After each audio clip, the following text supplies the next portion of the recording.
नमस्कार मित्रों, स्वागत है आपका।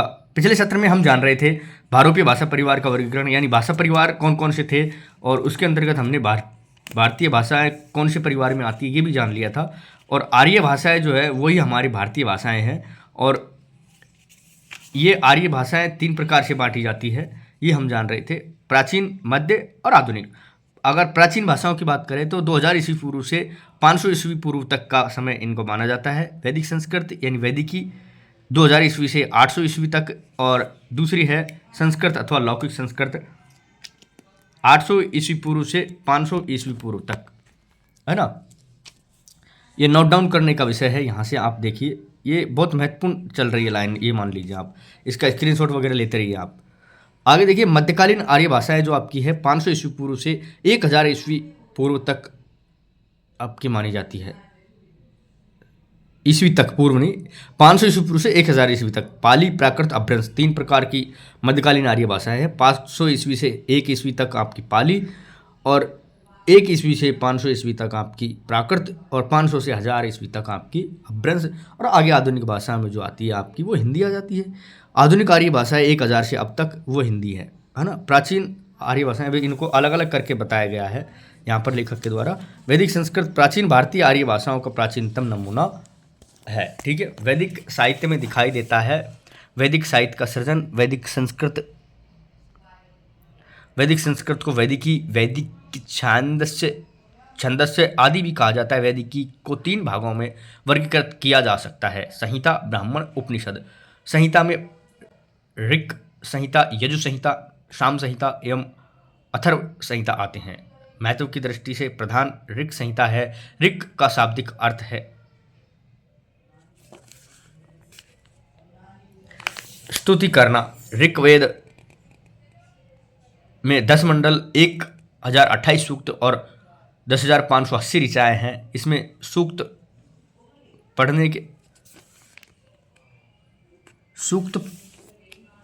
प्राय के अवसरों को पढ़ने के लिए देवताओं की स्तुतियों का संबंध रखने वाले काव्य हैं।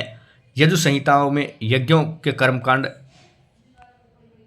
प्रत्युक्त मंत्र, पद्य एवं गद्य दोनों में संग्रहित है। यजु संहिता कृष्ण एवं शुक्ल इन 2 रूपों में सुरक्षित है।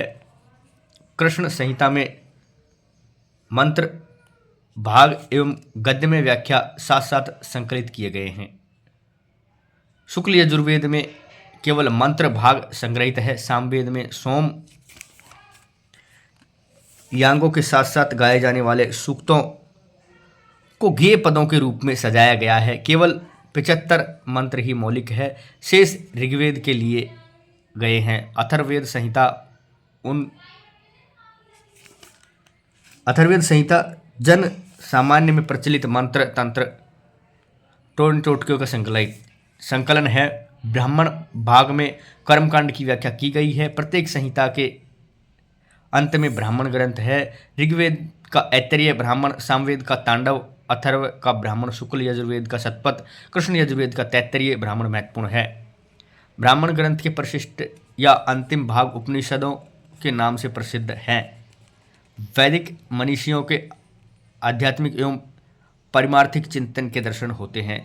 इनकी संख्याएं 108 बताई गई है, किंतु 12 उपनिषद की प्रमुख है: ईश, केन, कठ, प्रश्न, वैदरीय, तैत्तरीय, ऐतरेय, छंदोग्य, वैतरीय, मुंडक, मांडुक्य, कौशितकी, श्वेताश्वर उपनिषद, है ना। आगे देखिए, ऋषियों द्वारा निर्मित सूक्तों। देखिए यहाँ ये बहुत महत्वपूर्ण नहीं है चीज़ें, लेकिन थोड़ा क्या है, बेस जरूरी है, आधारशिला है, इसीलिए इसको पढ़ना हमारे लिए ज़रूरी है।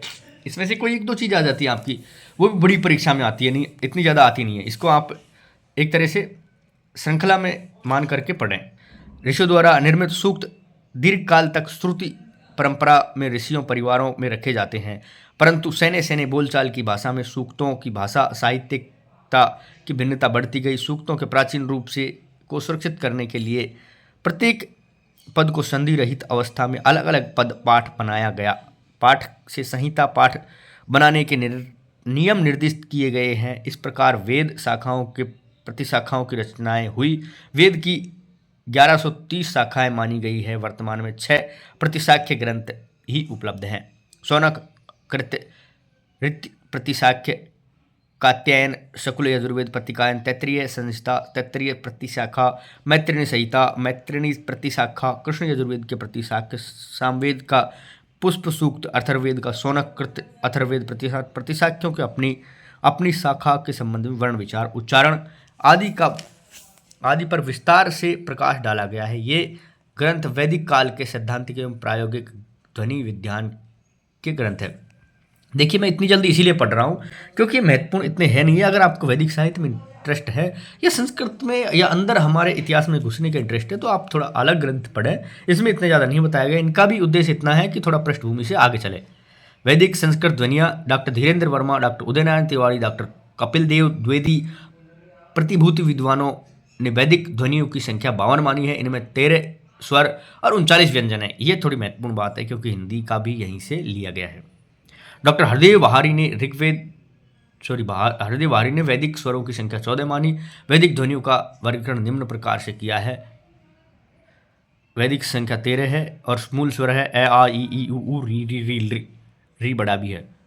संयुक्त स्वर ए ओ आई औ। ये तो आपका अगर आपने माहेश्वर सूत्र पढ़े होंगे संस्कृत में तो वो इसी प्रकार के थे, है ना। वैदिक व्यंजन 39 है, कंठ, तालव्य, मूर्धन्य, ओष्ठ, ये सब आप वर्गीकरण देख लीजिए। वैदिक संस्कृत की विशेषताएं यहाँ पर है, थोड़ा ही दिया गया है ना, वैदिक का ज़्यादा नहीं दिया गया विवरण। आगे देखिए, वैदिक व्यंजन 39 है। कंठ, तालव्य, मूर्धन्य, दंत, ओष्ठ। कंठ में कैवर्ग आपका पूरा आ रहा है और तालव्य में चैवर्ग आपका पूरा आ रहा है, ये तक है। और श ये मूर्धन्य टैवर्ग पूरा आ रहा है, लय भी टैवर्ग में आ रहा है, लय है भी एक व्यंजन बताया गया इन्होंने। और नय और शैर दंत में ये तैवर्ग पूरा आ रहा है, से लय भी आ रहा है। ओष्ठ में पैवर्ग पूरा आ रहा है आपका बस, और वह भी आ रहा है। और आपका जो नीचे है थोड़ा सा है और विसर्ग, जिव्या, मूल, उपाधि ये अधिक अलग से है। संस्कृत के ही है, थोड़ा से एक दो ध्वनियाँ ज़्यादा थी, है ना। और एक इस प्रकार की आपको जो है चिन्ह आपको मिलेगा, इस प्रकार से कुछ 4-5 बिंदियाँ मिलेगी पै के अंतर्गत, वो भी है, ओम भी है आपका। ये सारी ध्वनियाँ आपको ऋग्वेद की ही मिलेगी। आगे देखिए, वैदिक संस्कृत की विशेषताएं जान लेते हैं। वैदिक संस्कृत श्लिष्ट योगात्मक है, ठीक है। कोई पूछ ले वैदिक संस्कृत तो श्लिष्ट योगात्मक भाषा है। वैदिक संस्कृत में गीतात्मक एवं बलात्मक दोनों ही स्वराघात मौजूद है। वैदिक संस्कृत में 3 लिंग है ना, 3 लिंग है पक्का पता है, और स्त्रीलिंग, पुल्लिंग, नपुंसक लिंग, 3 वचन, ये संस्कृत की तरह 3 वाक्य, कर्तृवाच्य, कर्मवाच्य, भाववाच्य, 8 विभक्तियाँ वही संस्कृत की तरह। वैदिक संस्कृत में धातुओं के रूप आत्मनेय एवं परस्मैनेय 2 पदों में चलते हैं। कुछ एक धातुएं उभयपदीय भी होती है, वही संस्कृत की तरह। डॉक्टर भोलेनाथ तिवारी ने वैदिक संस्कृत में केवल तत्पुरुष, कर्मधारय, बहुव्रीहि, द्वंद्व, ये 4 ही समास मिलते हैं, है ना। भोलेनाथ तिवारी के हिसाब से 4 ही समास है। आगे देखिए, वैदिक संस्कृत में काल एवं भाव यानी क्रियाएं मिलाकर क्रिया के 10 प्रकार के रूपों का प्रयोग मिलता है। 4 काल, लट लकार, लिट लकार, अनिध्यत या संपन्न, और लुंग लकार सामान्य भूत। और 6 भाव है कौन कौन से? लोट, आज्ञार्थक, विधिलिंग, सम्मान भाव, और एक है आश्लिंग यानी इच्छार्थक, लिंग लकार, हेतु, हेतु मद, सद्भाव, निर्देश, लेट, अभिप्राय, और लेट के अलावा है लिंग यानी निर्बंध। क्रिया के 10 काल और भाव के भेद को ही लकार कहते हैं, है ना। वैदिक संस्कृत में विकर्ण की भिन्नता के अनुसार धातुओं को विभक्त किया गया है। गण, विकर्ण गण, विकर्ण गण। देखिए, गण भवादि गण, अयादि गण, ज्योतादि, दिवादि गण, और विकर्ण है ए विकर्ण रहित, और द्वित ये, और गण है तुआदि, तुदादि गण, रुदादि गण, नदादि, क्रियादि। विकर्ण है ए आ ई उ ने आ। लौकिक संस्कृत में थोड़ा इसी प्रकार का है, थोड़ा सा अर्थ आप अंतर आपको मिलेगा। लौकिक संस्कृत में क्या है, देखिए, प्राचीन भारतीय आर्य भाषा का वह रूप जिसकी अष्टाध्यायी से विवेचन किया गया है वह लौकिक संस्कृत कहलाता है। अष्टाध्यायी का मतलब क्या है कि व्याकरण जो है वो अष्टाध्यायी के आधार पर बनाई गई है इसकी। आगे देखिए, 48 ध्वनियाँ ही शेष रह गई है। वैदिक संस्कृत की 4 ध्वनियाँ ळ, ढ़, जिह्वा मूल, उपा, मूर्धन्य के लुप्त होने से लौकिक संस्कृत में 48 ध्वनियाँ शेष बची रह गई है। अब यहाँ तक आपकी थी प्राचीन आर्य भाषाएं। अब आपकी आ जाएगी मध्यकालीन आर्य भाषाएं, है ना। मध्यकालीन में देखिए आप, पाली प्रथम प्राकृत इसको कहा जाता है। पाली का अर्थ है बुद्ध वचन, पारख्यति बुद्ध वचनम इति पाली होने से शब्द केवल मूल त्रिपिटक ग्रंथों के लिए प्रयुक्त हुआ है। त्रिपिटक ग्रंथ की ही रचना हुई इसमें ना। त्रिपिटक की संख्या 3 है। शुद्ध पिटक, विनय पिटक, अभिधम्ब पिटक। बौद्ध धर्म के प्रचार के उद्देश्य से अशोक के पुत्र महेंद्र त्रिपिटकों के साथ लंका गए। वहाँ लंका नरेश, नाम देख लीजिए, लंका नरेश कौन है, वट्टगान ईस्वी पूर्व 291 के संरक्षण में थेरवाद या त्रिपिटक बुद्ध के उपदेश का संग्रहबद्ध हुआ और पाली भारत की प्रथम देश भाषा है। यानी देश भाषा मतलब देसी लोगों की भाषा। सूक्त पिटक साधारण बातचीत के ढंग पर दिए गए बुद्ध के उपदेश हैं। इसी पिटक के अंतर्गत 5 निकाय है: दीप निकाय, मंझन निकाय, संयुक्त निकाय, अंग्युत्तर निकाय, खुद्दक निकाय। ये 5 ग्रंथ हैं: खुद्दक पाठ, धम्म पाठ, उद्धान पाठ, सुनीति पाठ, विमानथ्य, पैतथ्य, है ना, विगृत, वैरिक, गाथा, जातक, निधेश्य, पट्टी, साधम्मग, अपदान, बुद्धवंश, चर्या पिटक। आगे देखिए आप, ये जो विनय पिटक है इसमें बुद्ध की उन शिक्षाओं का संकलन है जो समय समय पर संघ संचालन को नियमित करने के लिए दी गई थी। विनय पिटक में निम्नलिखित ग्रंथ महावग्ग, चुल्लवग्ग, पारिचत्य परिवार। अभिधम्म पिटक में क्या है, चित्त, चैत्तिक आदि धर्मों का विशद विश्लेषण किया जाता है। शुद्ध पिटक में उपदिष्ट सिद्धांतों के आधार पर ही वस्तु अभिधम्म पिटक विकास हुआ। अभिधम्म पिटक में 7 ग्रंथ हैं: धम्म संगणी, विदर्ग धातु, पुग्गल, पंचति, कथा, वत्सु, यमक, पट्ठान। आगे देखिए, पाली में त्रिपिटक साहित्य के अलावा अभट्ट कथा साहित्य, मालिन्य, पुहो, दीपवंश, महावंश आदि ग्रंथ भी अपना महत्वपूर्ण स्थान रखते हैं। इन ग्रंथों के अनुशीलन से पता चलता है कि पाली का प्रचार न केवल उत्तरी भारत में था अपितु बर्मा, लंका, तिब्बत आदि देशों तक विस्तार था। अट्ट कथा साहित्य के प्रणेता आचार्य बुद्ध देव बतलाए जाते हैं, जिनका समय ईसा की 5वीं शताब्दी तक निश्चित है। बुद्ध घोष ग्रंथ है विशुद्धि मग्ग, विशुद्ध मार्ग को बौद्ध सिद्धांत का कोश भी कहा जाता है। आगे देखिए, पाली में 3 व्याकरण ग्रंथ उपलब्ध है जो कच्चायन व्याकरण, मोगलायन व्याकरण, सद्धनीति। कच्चायन व्याकरण 7वीं शताब्दी के रचयिता महाकच्चायन माने जाते हैं। इसके रचयिता कालक्रम से यह सर्वप्राचीन है। कच्चायन व्याकरण को कच्चायन ग्रंथ या संधि कप्य भी कहा जाता है। कच्चायन व्याकरण में 4 कंप्य, संधि कंप्य, निम्न कंप्य, आख्यात कंप्य तथा किबिंधान कप्य है। 23 परिच्छेद तथा 675 सूत्र है।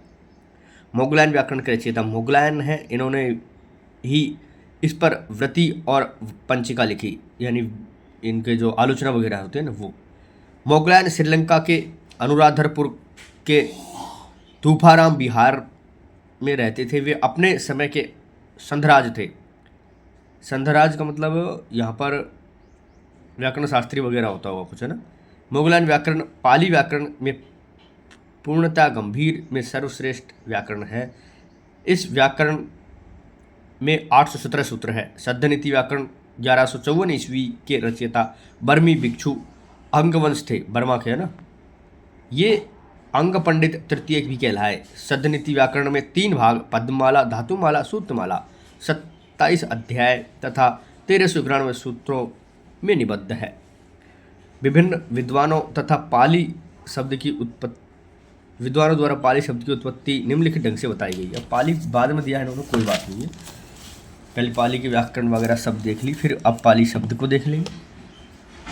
आइए देखते हैं। आचार्य बिंदुशेखर पंक्ति पत्ती, देखिए कैसे क्रम है, पंक्ति पत्ती पट्टी पल्ली पाली। मैक्स वॉलेजर ने कहा है पाटिल या पाली, पाटलिपुत्र भी था ना। भिक्षु जगदीश काश्यप पर्याय पालियाय पालियाय पाली। भंडारकर वागलकर नागल, ये इतिहासकार है। प्राकृत पाकट पाड़ पाउल पाली। तो भिक्षु सिद्धार्थ थे कोई, पाठ पाल पाली। कौशाम्बी इन्होंने कहा पाली पाल और पाली। उदय नारायण तिवारी पा धनीय धन ली पाली, ये भी माना जाता है मत। उदय नारायण तिवारी का मत पूछा जाता है कई बार। और भोलनाथ तिवारी जी ने माना है पाल पाली, ऐसा ही है कुछ, ये कौशाम्बी की तरह है। आगे देखिए, पाली भाषा के प्रदेश को लेकर विद्वानों में काफी मतभेद है। विभिन्न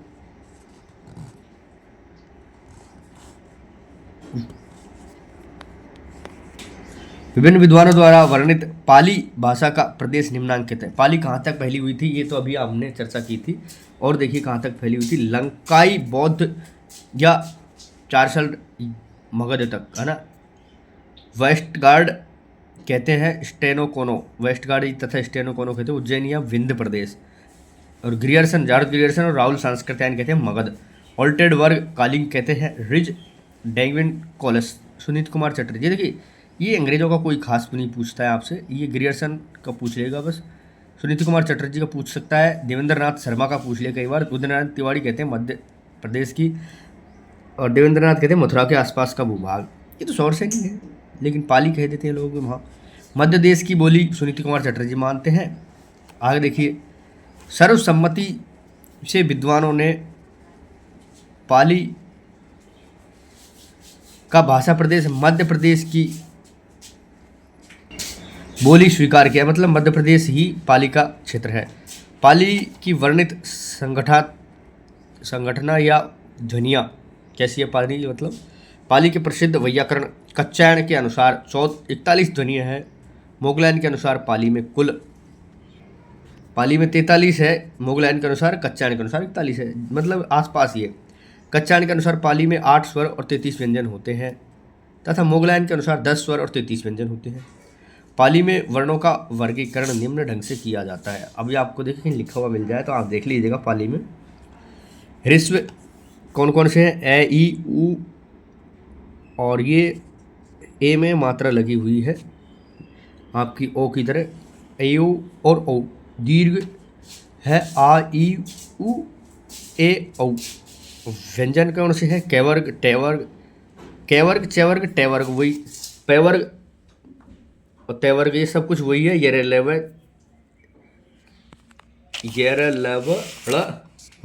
ये भी व्यंजन माना जाता है, इन्होंने मान लिया, इसलिए हमारे यहाँ पर ये ना तो व्यंजन है ना स्वर है। पाली की विशेषताएं देख लीजिए आप एक बार। अनुस्वार अंग, पाली में स्वतंत्र ध्वनि है जिसे पाली वैयाकरण ने निगहित नाम से अभिक्त किया है, बिंदु निगहित। टर्नर के अनुसार पाली में वैदिकी की भांति संगीतात्मक और बलात्मक दोनों स्वराघात थी।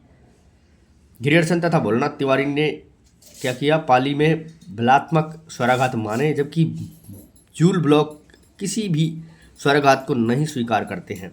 पाली में 3 लिंग, 3 वाच्य तथा 2 वचन, 1 वचन और बहुवचन का प्रयोग मिलता है। पाली में द्विवचन नहीं होता है जैसा कि हमारे हिंदी में है ना। आगे देखिए, पाली हलंत रहित 6 कारक, 8 लकार, 4 कारल, 4 भाव तथा 8 गण युक्त भाषा है।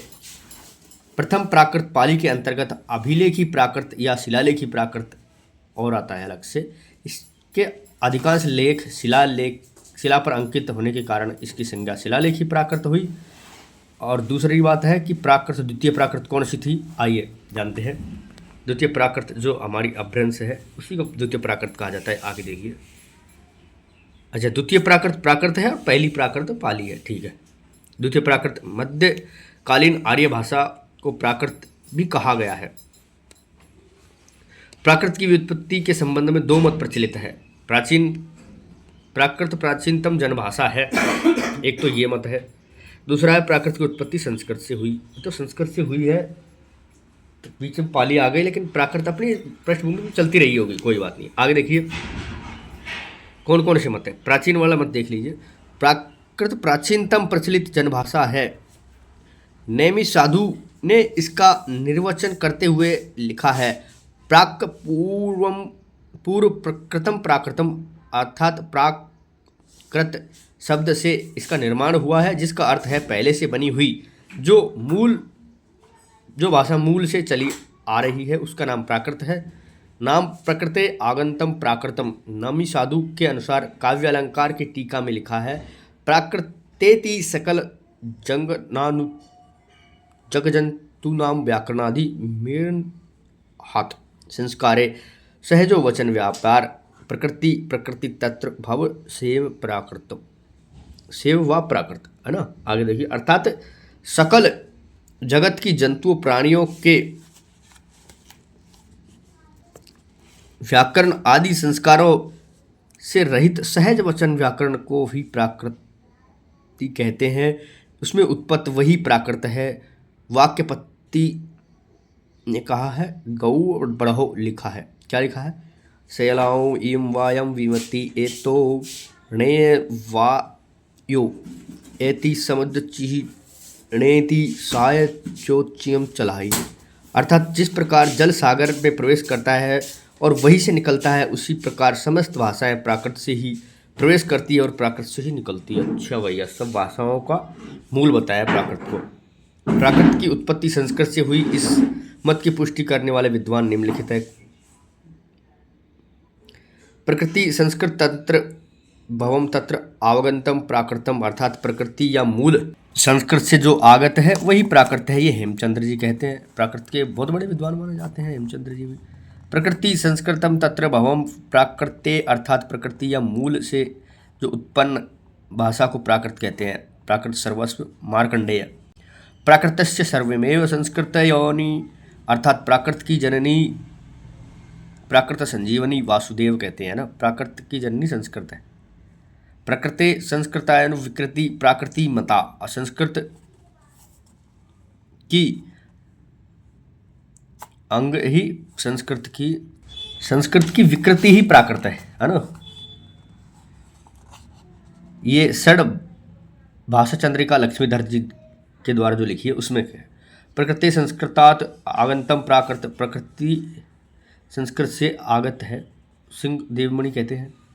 अब प्राय सभी विद्वानों से इस बात को स्वीकार किया है कि इसकी उत्पत्ति संस्कृत से हुई।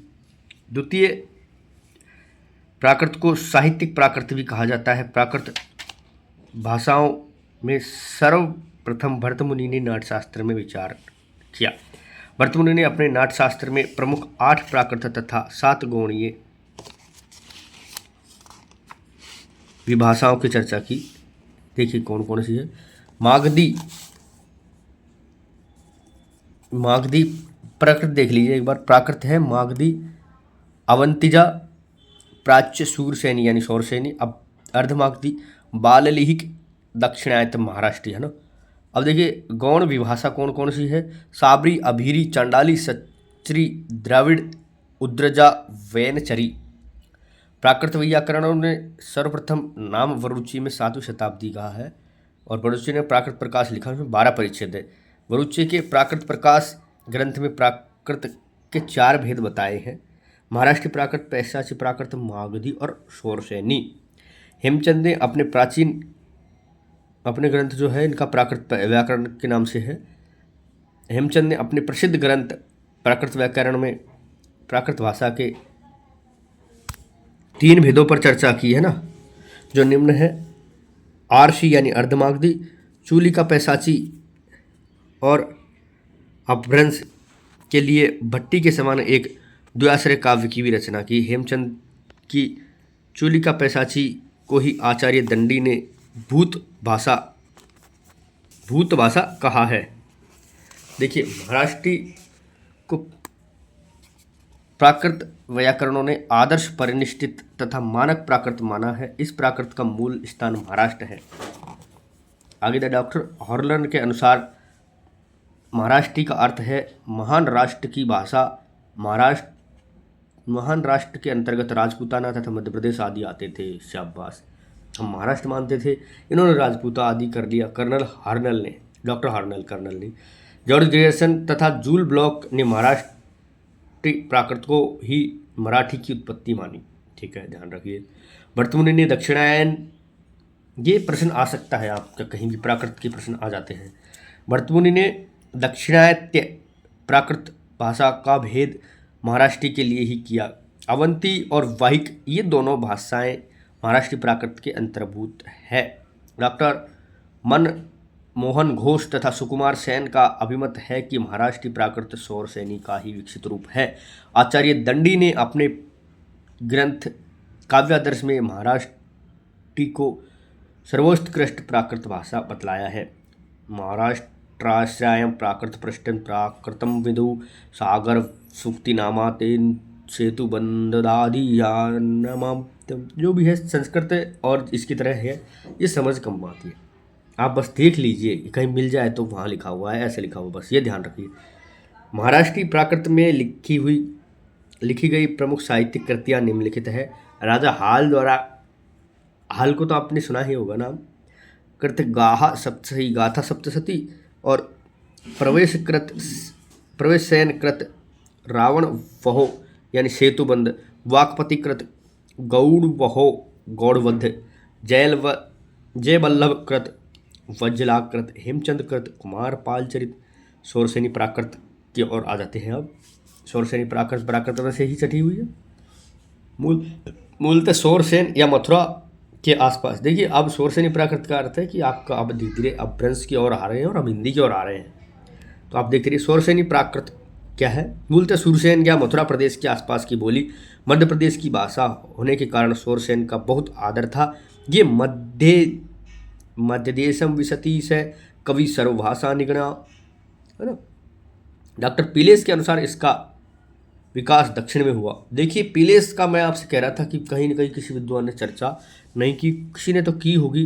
तो ये पीलेस जो है, इनकी चर्चा आपके यहाँ इन्होंने भी की है। पीलेस की चर्चा आपको हजारी प्रसाद द्विवेदी जी वाले ग्रंथ में मिलेगी बहुत। आगे देखिए, शौरसेनी मूलतः नाटकों के गद्य की भाषा थी। आचार्य भर्तमुनि ने लिखा भी है, शौरसेनम समाश्रितम भाषा कार्य तु नाटके। विद्वानों ने शौरसेनी प्राकृत का आधार भिन्न भिन्न बताया है, जो निम्नलिखित है। वरुचि ने क्या बताया, संस्कृत प्रकृति संस्कृतम। रामरस्मर ने क्या बताया, महाराष्ट्री विरच्यते संपत्ति शौरसेनी पूर्व भाषम प्रकृति किलास्या। पुरुषोत्तम ने बताया संस्कृत तथा महाराष्ट्री प्राकृत। इसने सूत्र भी दिया है, संस्कृताग्रम बहुल तथा शेष प्रकाश महाराष्ट्री, शेष महाराष्ट्री। ये याद रखने वाली बात है। इन्होंने अगर कोई पूछ ले ये किसने लिखा या किसके संबंध में लिखा है तो ध्यान रखिए बस। वरुचि ने शौरसेनी प्राकृत को ही प्राकृत भाषा का मूल माना है। प्रकृति शौरसेनी प्राकृत प्रकाश। वरुचि के अनुसार शौरसेनी का जो है मूल वो प्राकृति है। पैसाची प्राकृत को पैसाची का ग्राम्य भाषा, भूत भाषा, भूत वचन, भूताज भाषित आदि नामों से पुकारा जाता है ना। आगे देखिए, जॉर्ज ग्रियर्सन ने पैसाची भाषा भाषी लोगों को आदिम वास स्थान उत्तर पश्चिम पंजाब अथवा अफगानिस्तान को माना है। इसे दर्द से प्रभावित बताया है। लक्ष्मीधर ने, देखिए ग्रियर्सन ने दर्द पैसाची प्राकृत को कहा है। लक्ष्मीधर ने अपनी प्रसिद्ध ग्रंथ षड भाषा चंद्रिका में राक्षस, पिशाच तथा बुरे पात्रों के लिए पैसाची भाषा का प्रयोग बतलाया है। रक्ष पिशाचिनेषु पैसाची द्वितीयम। मार्कंडेय ने प्राकृत सर्वस्व में कैकई पैसाची, शौरसेनी पैसाची और पांचजन्य पैसाची, इन्हीं प्रकार के पैसाची भाषाओं का 3 देशों के आधार पर नामकरण किया, है ना। मागधी मतलब ये देखो जो क्षेत्रीय थे ना उनके आधार पर इन्होंने मार्कंडेय ने किया। मागधी प्राकृत आ जाती है। अब मागधी प्राकृत कौन सी है? मगध देश की भाषा रही है। मार्कंडेय ने शौरसेनी से व्युत्पत्ति मानी है। मागधी शौरसेनी थी, ये लिखा हुआ है। मागधी के साकारी, चांडाली और शाबरी ये 3 प्रकार मिले हैं। प्राकृत का प्राचीनतम रूप आशु घोष के नाटकों में मिलता है। कौन सी? मागधी प्राकृत का ना। भर्तमुनि के अनुसार मागधी अंतःपुर के नौकरों और अशुपालों आदि की भाषा थी। अर्धमागधी आ जाती है। अब देखिए अर्धमागधी प्राकृत के संबंध में जॉर्ज ग्रियर्सन ने क्या बताया है?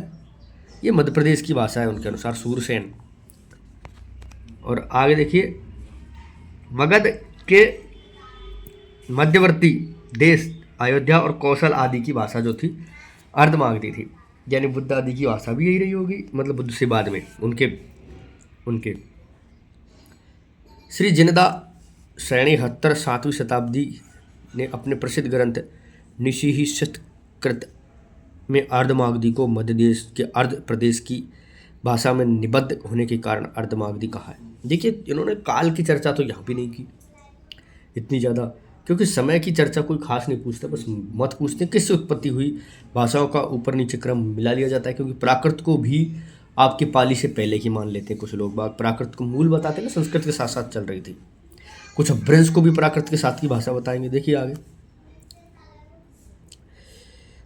अर्धमागधी, अच्छा यहाँ था श्री जीर्णोद्धर तो 7वीं शताब्दी में प्रकट, ये ठीक है। अर्धमागधी का प्रयोग मुख्यतः जैन साहित्य में हुआ। भगवान महावीर संपूर्ण धर्मोपदेश इसी भाषा में, अच्छा ठीक है।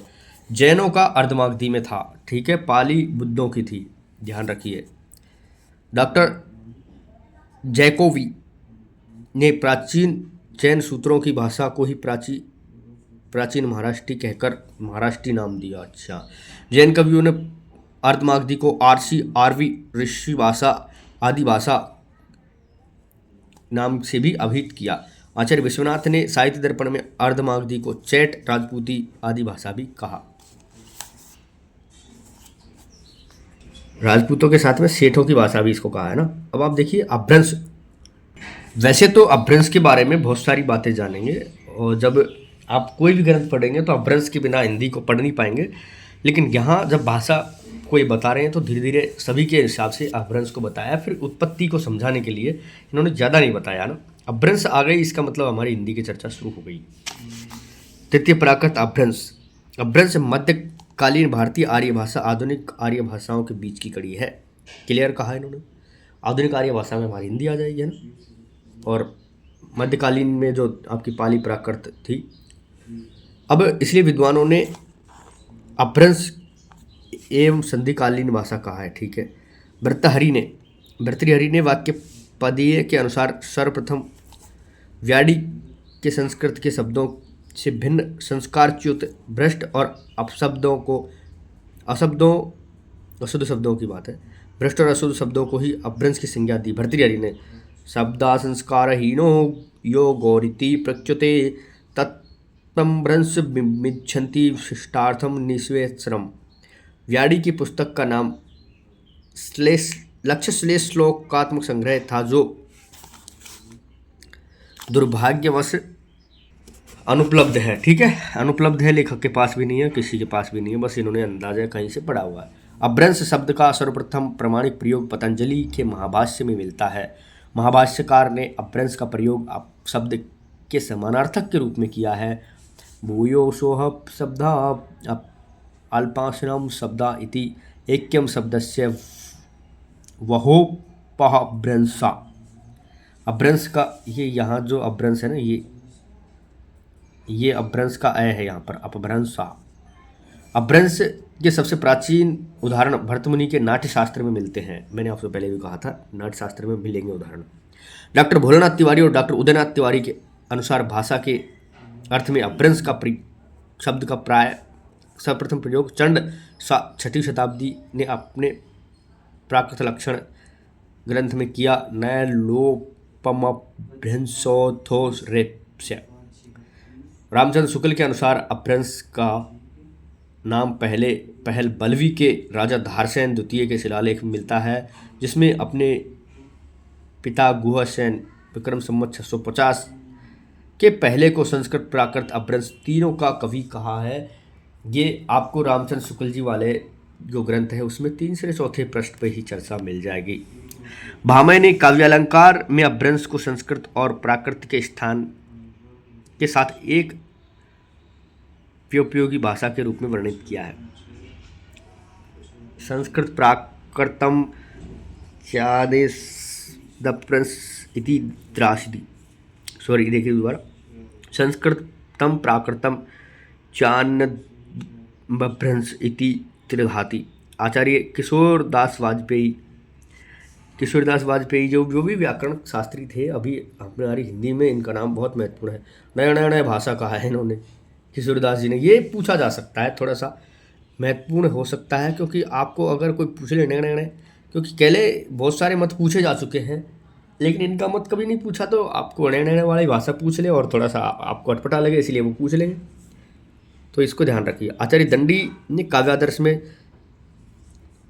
क्या लिखा है कि संवत वाङ्मय को संस्कृत भाषा, यानी सभी भाषाओं को कहा है, संस्कृत प्राकृत अपभ्रंश और मिश्र इन चारों भाषाओं में विभक्त किया है। तद्देशे वाक्यम भूयम संस्कृत प्राकृत तथा अपभ्रंश काश्चैव मिश्रण चातुहास्यचरित्रम वृद्धम। आचार्य दंडी ने काव्यादर्श में अपभ्रंश को आभीर भी कहा है। आभीर है ना, आभीरादि गृधम वाक्येशम प्रकाश इति स्मृता।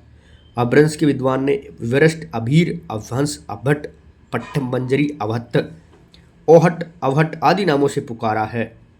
ये नाम सभी अपभ्रंश के हैं। अब आप ये देखिए एक बार, सभी के मत है। विद्वानों ने अपभ्रंश के निम्नलिखित भेद बताए हैं।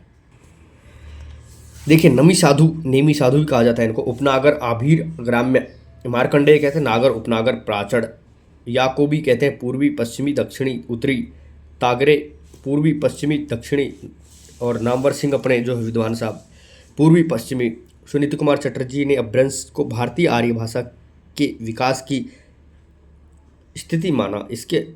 इनके अनुसार 6वीं से 11वीं शताब्दी सदी तक प्रत्येक प्राकृत का अपना अपभ्रंश रूप रहा होगा। कहने का अर्थ है कि प्राकृत तो थोड़ी सी सही भाषा थी और अपभ्रंश थोड़ी बेकार भाषा थी, बस वही बात है, और साथ साथ में चलती रही होगी। जैसे एक अच्छी भाषा एक बुरी भाषा, जैसे अभी हमारे यहाँ पर हिंदी चलती है अच्छी भाषा बिल्कुल, और एक तरफ अंग्रेजी भी चलती है, एक तरफ दोनों का जो खराब रूप है वो इंग्लिश बना दिया है लोगों ने अलग ही, हिंदी और इंग्लिश मिला करके कुछ। जैसे मागधी प्राकृत के बाद मागधी अपभ्रंश, अर्धमागधी के बाद अर्धमागधी अपभ्रंश, सौरसेनी के बाद सौरसेनी प्राकृत के बाद सौरसेनी अपभ्रंश एवं प्राकृत के बाद महाराष्ट्रीय अपभ्रंश, महाराष्ट्रीय प्राकृत के बाद है ना। अपभ्रंश की ध्वनियाँ, डॉक्टर उदयनारायण तिवारी ने अपभ्रंश की ध्वनियों का वर्गीकरण कैसे किया देखिए। और ह्रस्व तो है ए ई ओ यू वही जो आपकी पाली में थे। दीर्घ कौन से होने, आ ई उ ओ 10 स्वर है। व्यंजन वही कंठ में कैवर्ग, और यहाँ पर वो 5वां जो वर्ण है इनका पंचम वर्ण अपना वही इन्होंने दिया नहीं है। तालव्य में वही चैवर्ग, मूर्धन्य में टैवर्ग, नय भी है इसमें साथ में, दंत्य में तैवर्ग, नय पूर्व अप दोनों है। ओष्ठ वही मैवर्ग, अंतस्थ यैरलव और स पूर्वी अपभ्रंश से लिया गया है। उसमें स है और वो 3 स के भेदनीय है, सिर्फ स है। अपभ्रंश की महत्वपूर्ण विशेषताएं क्या क्या है। अपभ्रंश को उकार बहुला कहा जाता है। रहुआ, कहू ऐसे बोला जाए, का कहू ऐसे। आगे देखिए, अपभ्रंश के उदाहरण आपको बहुत सारे मिल जाएंगे। जब हम इसको इतिहास को पढ़ेंगे तब अपभ्रंश के ग्रंथ काफ़ी आएंगे। अभी तो इन्होंने भाषा का वर्गीकरण किया थोड़ा सा बस। और अपभ्रंश वियोगात्मक हो रही थी, अर्थात अपभ्रंश में विभक्तियों के स्वतंत्र प्रसर्गों का प्रयोग होने लगा था। अपभ्रंश में 2 वचन है, एक वचन बहुवचन और 2 ही लिंग, स्त्रीलिंग पुरुषलिंग। अभट्ट अपभ्रंश का ही परिवर्तित और परिवर्तित रूप है।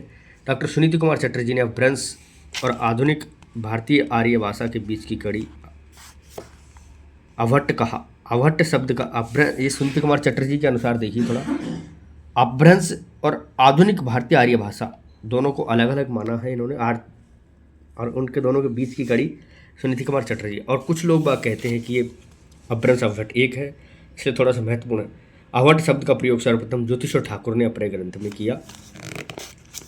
ज्योतिषर ठाकुर का ग्रंथ आपको पता है वर्ण रत्नाकर, ठीक है। अब आधुनिक आर्य भाषाएं हैं वो हम अगले सत्र में जानेंगे। आधुनिक आर्य भाषाओं में आपकी हिंदी भी है, हिंदी की उत्पत्ति विकास सब कुछ पढ़ेंगे आपको यहाँ पर, फिर इनका विकास विवरण सब कुछ बताएंगे। देखिए अपभ्रंश यहाँ से चालू होती है, इसका सोर्स है अपभ्रंश आदमागधी मागधी सब इन्होंने विवरण करके बताया है।